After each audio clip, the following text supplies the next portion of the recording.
So today I wanted to explore the drum sequencer of Tone 2 Icarus, and here it is. It sits right here. And as we don't want any synth sound when we trigger the module, we will switch off oscillator 1, oscillator 2, oscillator 3, and we can even switch off the filter. So this is what your drum sequencer looks like. It's a basic 16 by 16 kind of a grid. And it has volume controls, which are pretty minuscule. I don't know if you can pop up this window. It would be nice to see if we can, detach this window in the future updates of Icarus. And this is where you enable it. This red LED, it sort of shows that the drum sequencer is activated. Now here you can load your waveforms from this small drop down. It's a very small form factor, so yeah, immediately you can't see stuff, but there's a lot packed in here. So let's start painting a few notes. And you can't hear anything yet because I haven't set up a trigger, so I'm going to do that in Reaper. Right. Now next thing, once you send in a MIDI note from your sequencer, if you keep your oscillators on or if they're left on by mistake, you hear the sawtooth being triggered from the oscillator 1 or any of the other oscillators. So make sure that these are closed. Okay, moving on. So the bass drum. Unfortunately, OBS is just recording my Icarus window, so you may not be able to see me load up the sounds. So the mouse is just going into a ghost space. Right. So the Icarus drum sequencer also allows you to load up loops.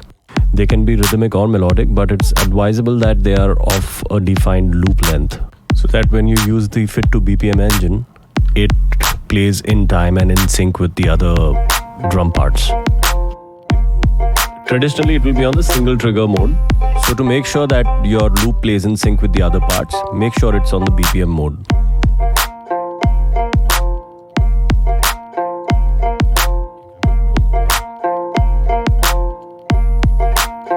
So you have control over tune, but as this is a traditional sampler, it will change the speed when you alter the pitch.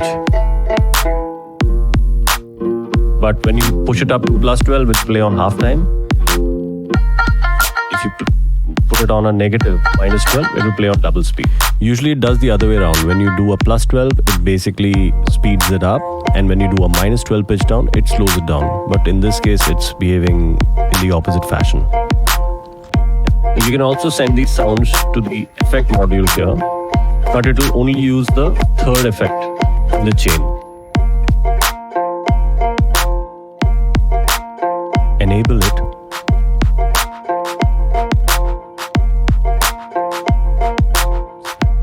So as we can see that the clap and the loop, they're both being sent to FX3.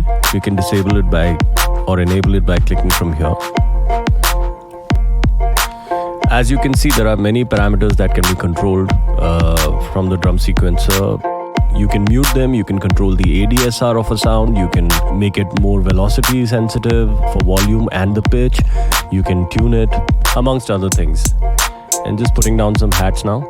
And right under your note value, you can see there are volume controls. It's a bit cumbersome, but it works all right. And here in the bottom lane, there's a nice little feature. Roll. It can stutter your sound up to 16 repeats per block.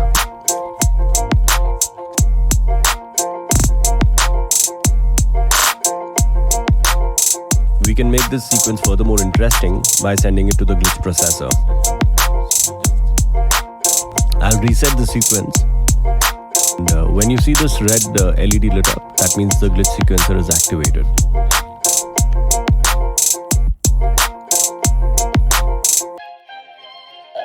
Moments later.